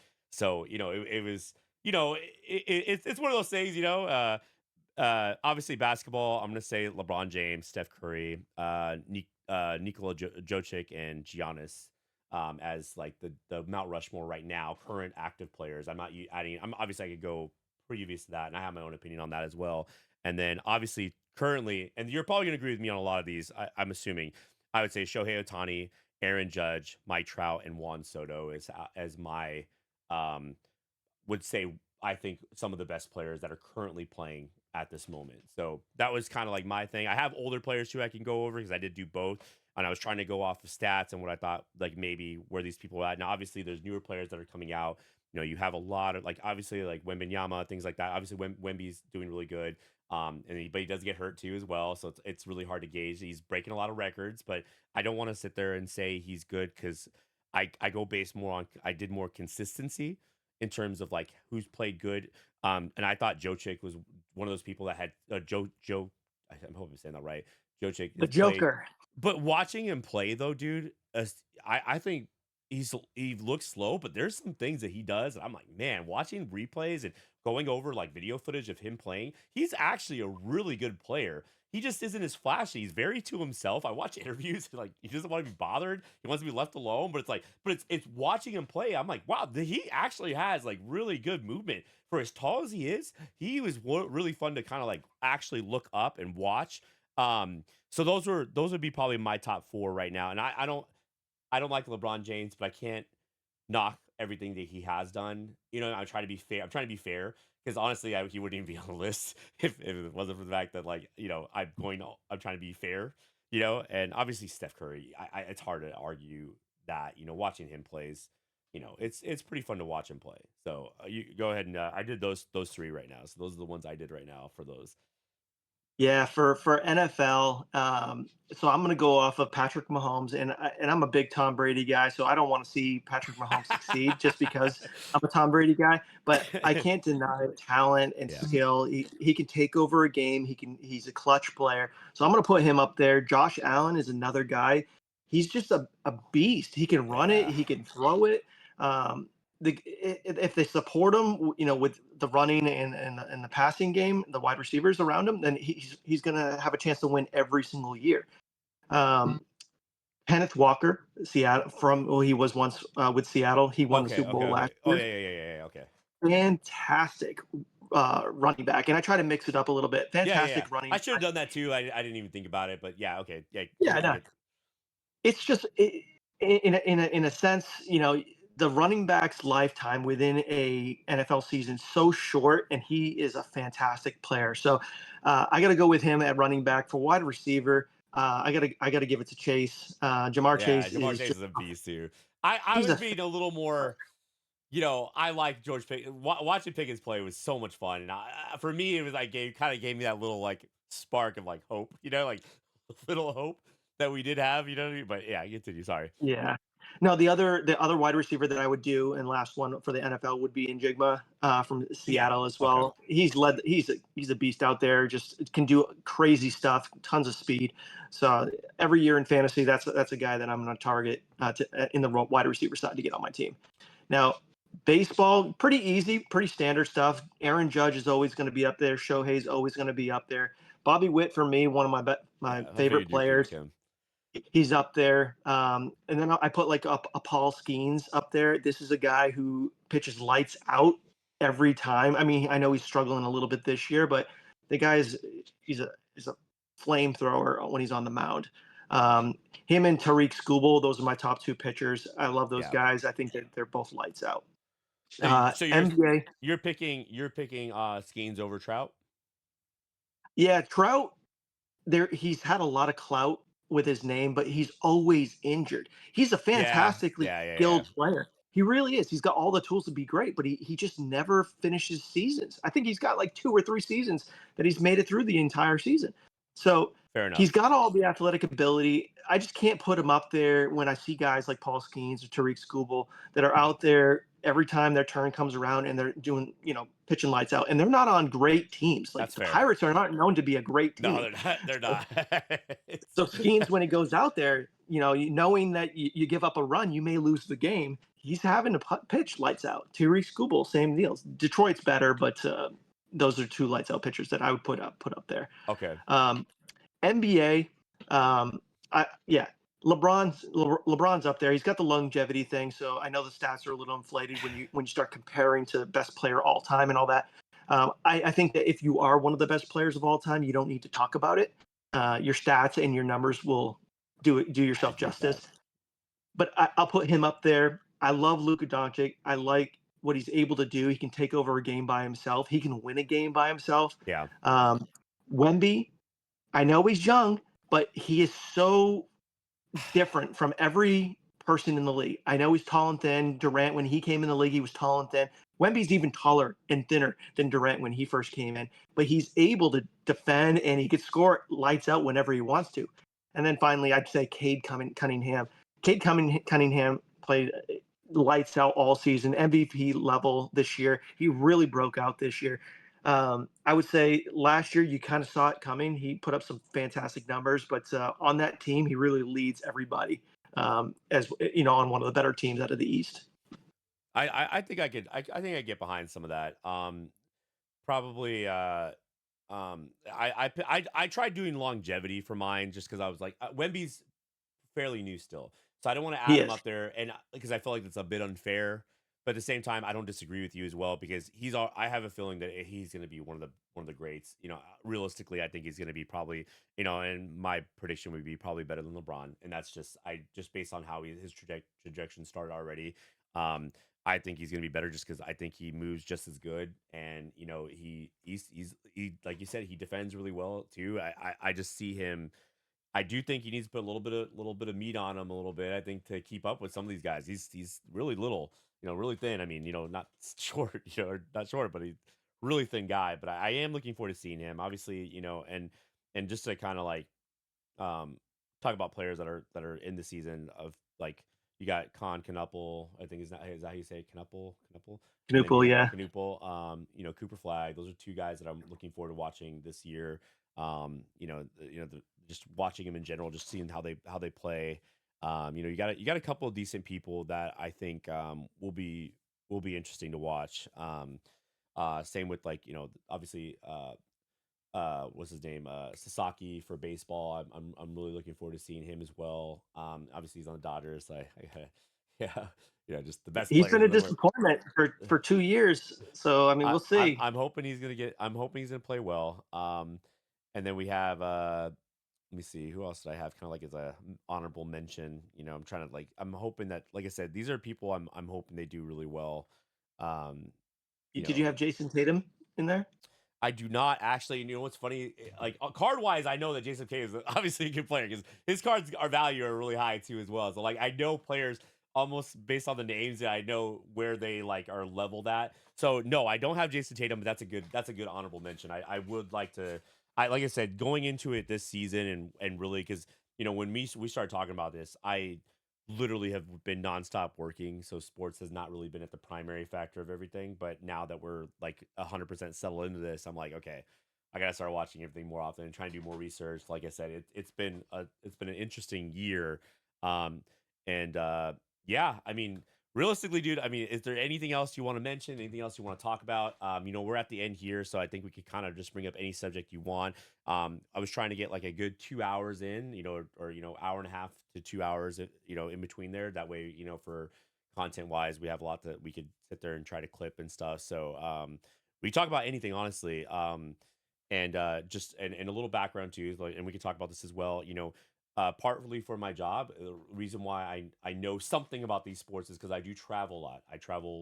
I'm a canine handler, so I travel with a lot of the teams. I got to meet a lot of players, a lot of interesting situations where I got to meet certain people, which is really cool. Larry Fitzgerald, you met Larry Fitzgerald, so like Yep. there's little things that like, and he was one of the nicest people I've ever met in my entire life. You know, let me think, who else? Jason Witten, he was a really cool person to meet. He he's laid down with my dog at inside the hotel, which was pretty cool. And petting and me being a big fan of Jason Witten for years. Being one of the best tight ends. During his era. One of the best. I do give Gronk a lot of credit. I can't take credit from that as well, but um, you know. Then you have Pittsburgh, Keith Miller. I got to meet him as well. That was pretty cool. He's another tight end. That was really cool. Um, is there anybody they say that thing, don't ever meet your heroes. Have you ever met anybody or even just heard about anything about a person that you like that you heard out there at a D bag or have you No, heard? I have not personally heard it. The guys that I would love to meet, Bobby Orr from the ice hockey side of things, and I know he's a very public figure here in Boston, and I've only heard great things about that. Would love to meet him. Been an idol of mine for many years. Bobby Witt, again, another big fan of how he plays the game. Would love to meet him. I know he's in Kansas City.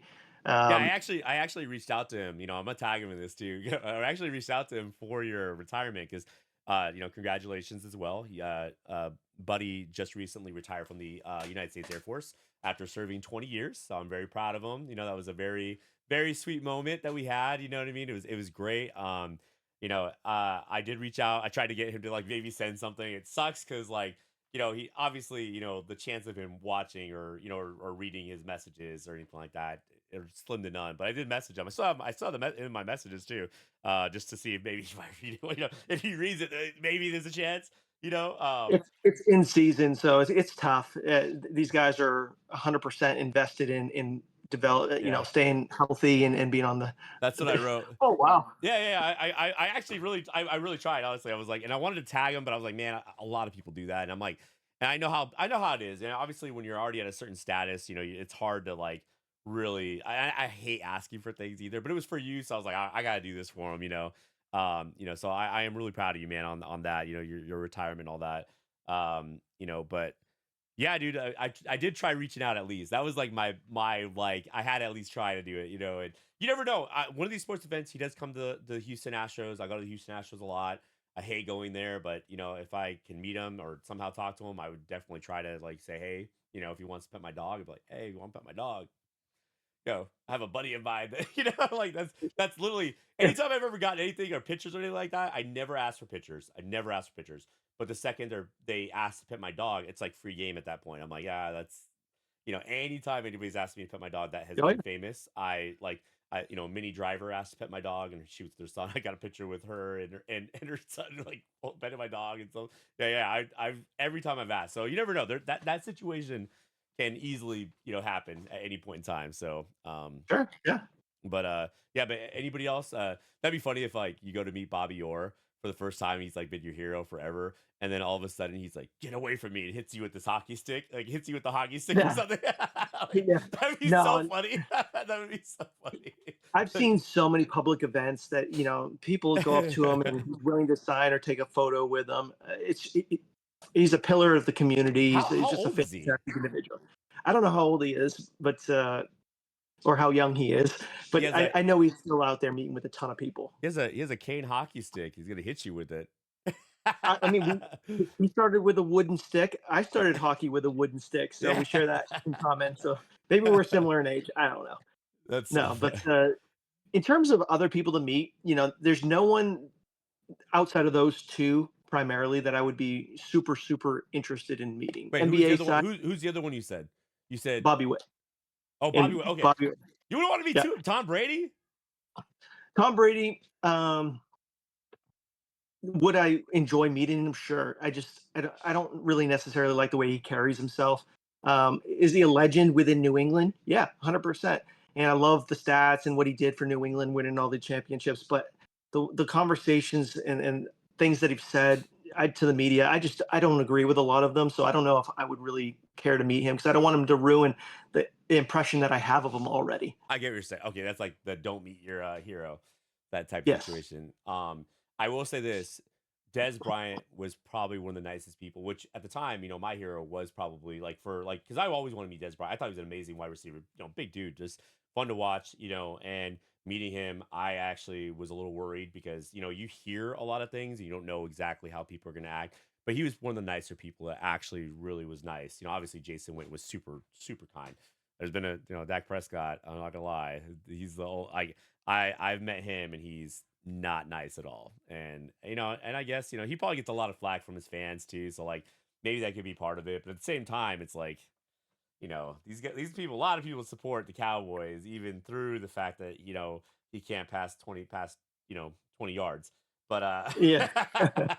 they still support you. The least you can do because yeah, I don't know. There's been situations where I think I kind of told you one where I saw him coming out and there was fans like little kids, like kids. They weren't like adults, kids that were calling for him because they wanted to just like meet him, take a picture with him. He completely just walked by him, ignored him, and Des Bryant actually turned, taps his shoulder, says, "Hey, like, no, like, go over here," type thing, to get him to like, sign some stuff for the kids and stuff. And Des Bryant, anybody, I'm like, never thought that Des Bryant, because here he's like a prima donna, you hear all these things about him, and I was shocked seeing that like in real time, and I was like, wow, that's a lot of respect there, you know what I mean? Like, and him be nice to me, just like I said, just you don't ever expect that from people, so like, and I met Stan Lee too as well. That was kind of cool. I was like, hero wise, in terms of anybody, like that was a cool thing to meet him. He was really kind too as well. So really cool situation. So I'm like, surprised on the Des Bryant thing. He kind of came up under Terrell Owens, and Terrell Owens was a wild child. And you wouldn't think. I mean, everyone's their own person at the end of yeah. the day, but you see what Terrell Owens is. I'm not saying he's a bad person or anything like that, but I've heard some You stories out well, you can there. watch a lot of things too, that where he does like weird stuff Yeah. too, like where he's, yeah, I agree with you. So So that's I funny. mean, if Dez is how you describe him, that's fantastic that he ended up being that type of person towards, especially towards the younger fans, because actually at the end of the day, that's what keeps the game going Yeah. is the young generation coming up and supporting you. Yeah, I agree.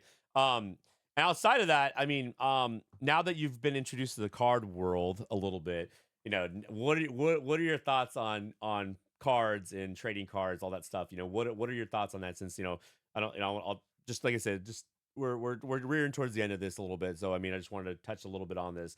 What do you think of how the card industry works in general? What are your thoughts on it so far? Yeah, it's so finicky. It really is. It's up and down. You really need to target. I wouldn't say don't be in it for a profit.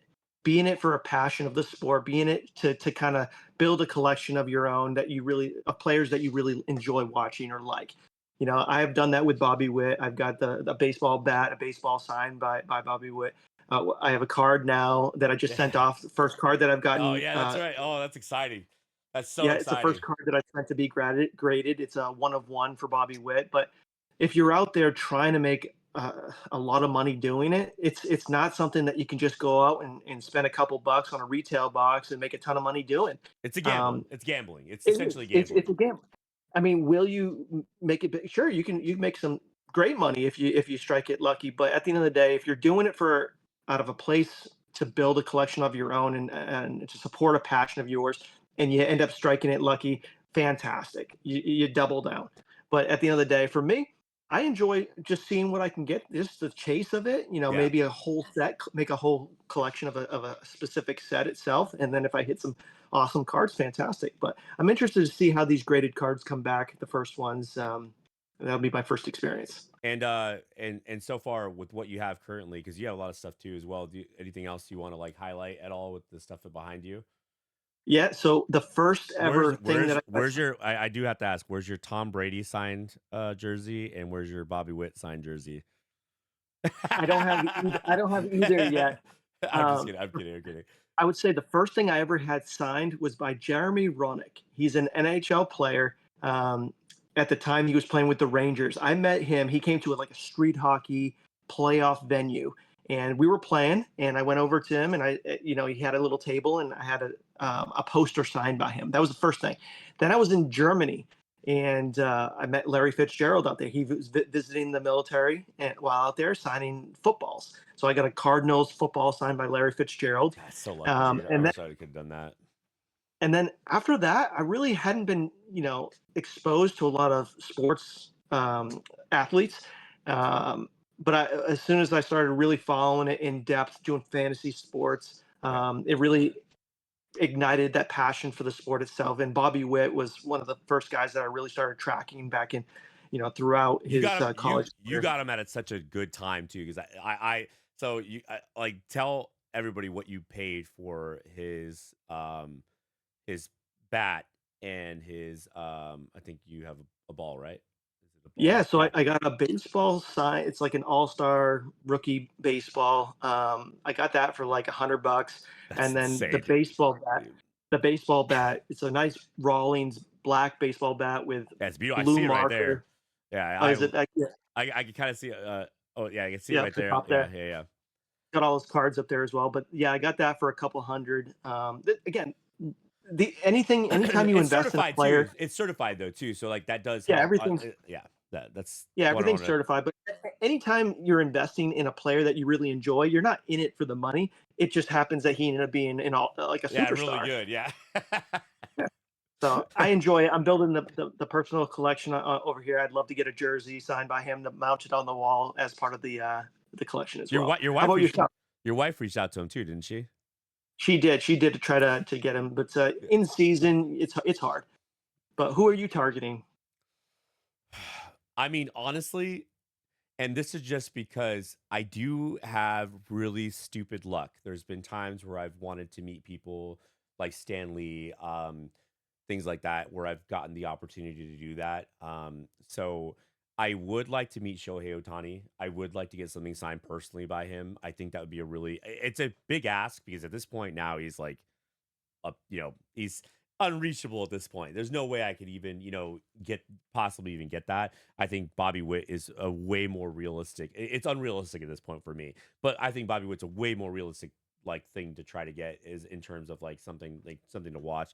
But I mean, yeah, I would say I would love to get something signed by him. I think it'd be really cool to get that. In terms of like football right now, I think maybe I would like to get something maybe from Pickens.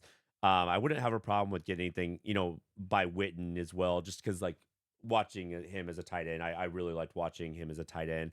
And honestly, and it's funny to say this, now that I've gotten past the Romo era, I wouldn't have a problem with getting some signed by Romo. I've watched a lot of his interviews, a lot of things that he's done. His commentating is on point. His commentating is really good. He calls It's plays good. before it happens, and I think it'd be kind of cool. I will be honest with you. It was very frustrating when we get to the first playoff season and we lose.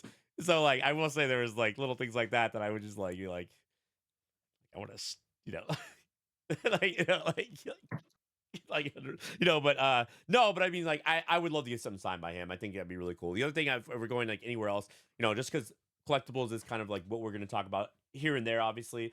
Hugh Jackman would probably be the other one. There's nobody else I really care about meeting outside of that. It would be or George Lucas maybe or yeah George Lucas. Yeah. Just Star Wars because obviously my background is pretty much all Star Wars and anything Star Wars related. So yeah, I think that would be. I've met George Lucas before, so that I'm not going to when I'm doing my job, I'm trying to be very professional, so I'm not asking for a signature or anything like that. So Yeah, makes sense. that's I can't do that, but I think Well, next. What was that? George Pickens is a definitely a possibility. I would think I for think so sure. too. Just because it's obviously like, and then I will. Oh, there is one person I would like to do, and this is because in middle school, watching both of these players play in middle school, owning their shoes, even like both of their shoes when I was younger would be Shaq and Michael Jordan. I'm not.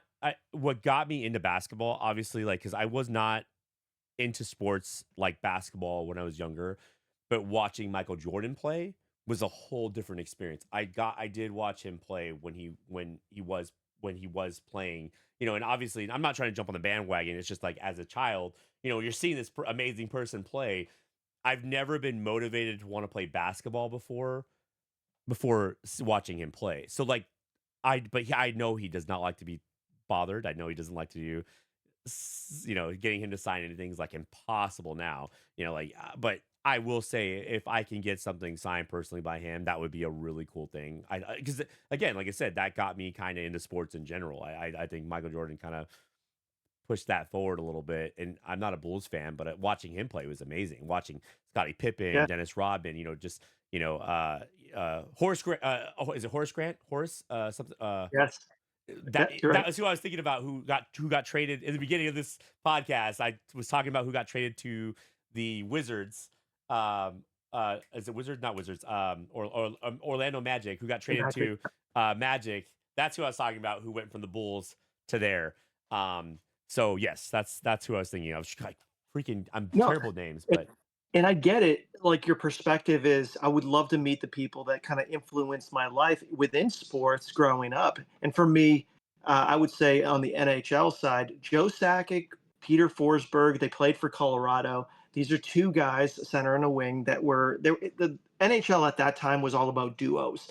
And even before that, Adam Oates and Cam Neely played for the Boston Bruins. Those are two duos that really factored in to me kind of having a passion for the NHL. Teemu Selanne and Paul Kariya. These are another duos that really influenced me wanting to be like them within yeah, hockey. that's understandable. Joe Sakic it was just a sniper. He had great hands. Forsberg was always dishing it off. But you emulate your game just watching them play, and it really just invigorates that passion for the sport overall.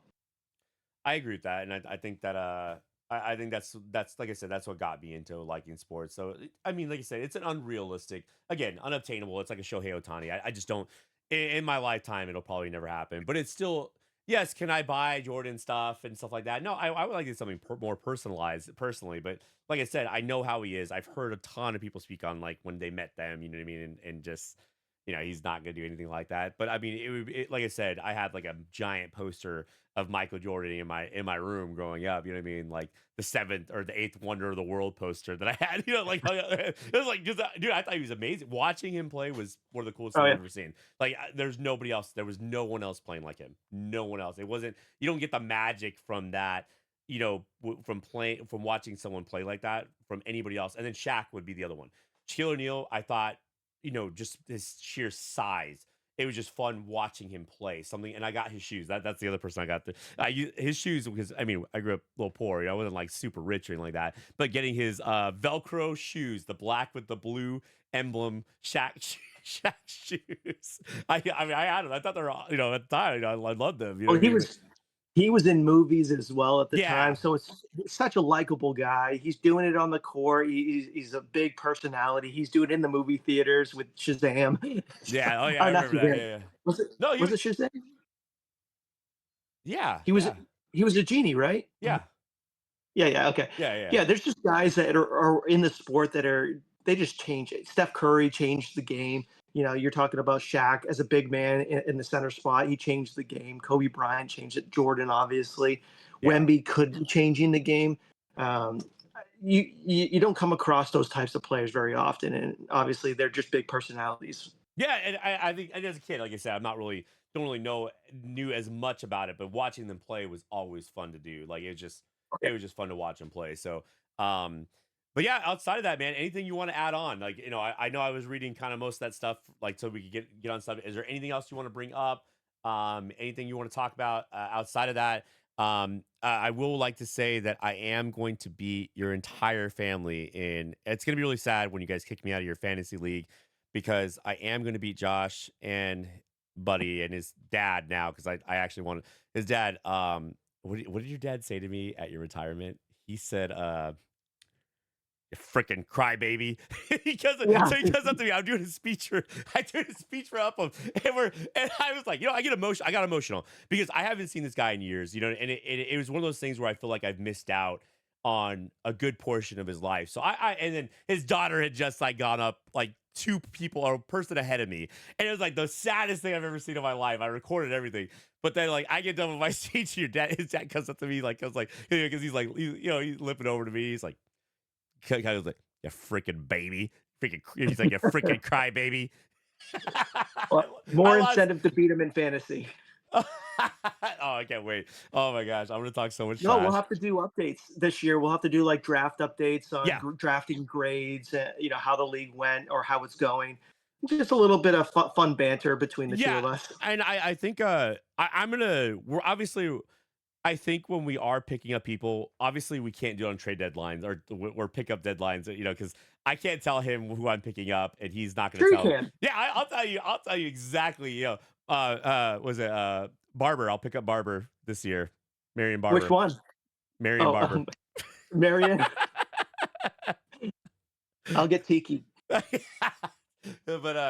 no, I'm very, very I do my so I'll say who I picked up. I think I just don't like to comment on my process in which of why or how I pick the person I'm gonna do it, because that's my trade secret. And if I let him know, I know for a fact, he'll start doing it as well. I just do not see you. I do not see you getting that kind of information on how I do it. Because I mean, I'm not saying that like there's a secret or anything like that, but there is something I do look for whenever I pick up somebody. Specifically, I do something very specific that I know a lot of people overlook. And I try to, that's how I cater. That's why I've won 3 times total. I did it with so my first year doing it, my very, very first year doing fantasy football, I did it with Yama and a few other guys that I did it with that were at Creech when we were stationed at Creech. Um, Noel, or is it Noel? Joe, uh, Oh, yeah, yeah, yeah. It is. Yep. Noel, Noel, Kiahi, they were all like really experienced. I mean, those guys had like years of experience. They're tell, oh, pick up and Kiahi. I remember like, oh, pick up Marion Barber. He's a really good player. He's like trying to trick me into picking up players. You know what I mean? Like, and I still remember picking up Mike Wallace that year as a wide receiver early on, and there's a reason I had a structure of how I did it. Mike Wallace, I think, for the wide receiver for the Steelers, right? Is it Mike Wallace for the Steelers? That was my I very so first year. I knew Wallace for like Tampa Bay, but he might have started with the Steelers. I I'm want to say he I'm started not. for Steelers his first year. Now he wasn't as explosive. I mean, he was explosive because obviously Ben Roethlisberger was throwing to him. So that was like my introduction to doing it, finding him as a player to kind of like start my like a he was like my hideaway wide receiver that everyone was not like no one even picked him up during. I don't even think he picked him up during draft, and he broke out for me like I want to say in one, and we were doing standard league. We weren't even doing PPR. He got me like 40 points in one game. I mean, don't get me wrong. He wasn't doing like amazing all year long. There was because obviously, again, he was kind of new to. I think he was like his first years on the Steelers, but like he got me 40 points in one game. He was one of the fastest wide receivers at the time in the NFL. I think next to Chicago wide receiver, the one that ran balls. Oh Devin my, Hester. Devin Hester. Yeah, I know they were like neck and neck in terms of like speed. So obviously, I wanted someone that was going to be like exactly like him, but just the long distance ball. And that was my big breakout person that I found that I was like, this is I know like that's how I started, and I won everybody in the league, beat them easily. Just I wouldn't say easily. Like I do this weird thing where I struggle in the beginning, and all of a sudden my players do amazing mid-season, which is the best time to really win because you want to win it by game 4 or 5. You want to start winning almost every single one of your games, and that's kind of what ended up happening with my league. And I even had I had Miles Austin too. I had Miles Austin, which Miles Austin did really, really good. Yeah. He was like the number 2 wide receiver, I think, the previous year, and he did really good. So I had Miles Austin, Mike Wallace as my secondary receiver, who was getting randomly just. I just needed certain things to happen, and I needed to meet. I had the number 1 kicker, the number 1 tight end. I had literally built up the best league for that year, and I think I even maybe had Tony Romo as my QB, and he does average wise, point wise, he's a top 10 QB. Like point wise, now in real life, it's hard to watch him, but point wise, I think he did really good. So I mean, I didn't go wrong there. Oh, and no, actually, I had Houston's QB. We just talked about him. That job. Matt Schaub. I have Matt Schaub. That's who Tony Romo was my secondary. That's who Mhm. I had as a secondary. Matt Schaub did amazing. He was like the number 2 QB as well for fantasy at one point. I think that year he got third, I think, in fantasy points. He's always playing from a deficit. Yeah, They throwing it out. that's why. Yeah. That's one of those things that you have to like figure out for fantasy. Like, if you have an all running team and your QB is really good too, you know that if you're a winning team, they're going to be running nonstop. Like, unless you're Tom Brady, which is stupid. With the stupidness with that team, it just doesn't make any sense fantasy wise. It just never does. The only thing you don't want is their running back. They just don't run the ball. Like, you guys never run the ball. Like, it's at Well, they least do duos. They have I certain hate guys that for they certain split the types. carries. Hated it. Yep. Ahmad Bradshaw, I had him, and he split his carries on the Giants, and that Brandon Jacobs. drove me crazy. That drove me crazy, dude. I hated that. I It hated that. works. It works. At It works the end for of the the day, team. It doesn't work for fantasy. oh yeah, 100%, 100%. You got to go with the bell cow for fantasy football. And I every year I think I draft one of the best teams, and every year I I can don't agree with win. that. I actually, well, because I remember when I'm looking at my team because I normally get the worst starting draft. I never get number one. I've never gotten number two. I think I've gotten three 1 year, and that was it. And I think I lost that year, the year I got third draft. I've generally won when I got my first year, I got 10th place. So my very first year I won, I got the 10th draft pick for that first year I played. So I won that year. The other times I've won, I've got like seventh and eighth. I've never had a good draft like start. I've always wanted number one. Number one always ends up being generally for me. I always think number one, whoever drafts first, always ends up at least in the semifinals or makes it past a certain point in flip playoffs. Based on what I remember, they normally have the most stacked team. Like 1 through 3, generally, I feel like have a pretty stacked team. At least in my experience, I've seen a lot of that happening. Now, coming from like climbing from the bottom has never been fun. It's never been fun.